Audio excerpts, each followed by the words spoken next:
Welcome to our channel. Today we how to activate Google Cloud Platform step by step clearly.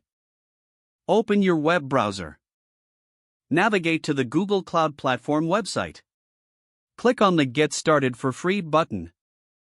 You may be prompted to sign in to your Google account. Enter your email and password, then click Next. If you don't have an account, click on Create Account and follow the instructions. After signing in, review the terms and conditions. Check the box to accept the terms, then click Agree and Continue. On the next screen, you will be asked to provide your payment information. Enter your credit or debit card details. Google offers a free trial, so you won't be charged immediately.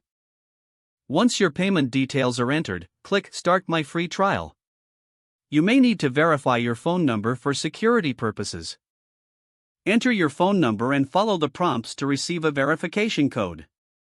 Input the code on the screen to confirm your phone number.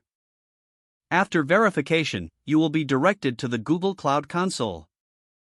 Here, you can see various products and services offered by Google Cloud.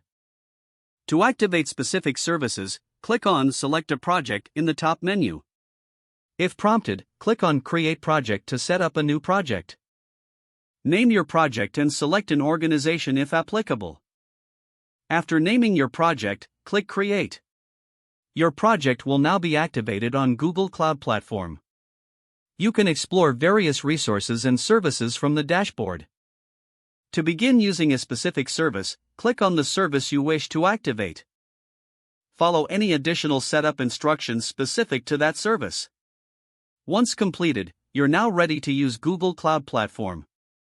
If the page does not load, refresh the browser or try again in a private or incognito window.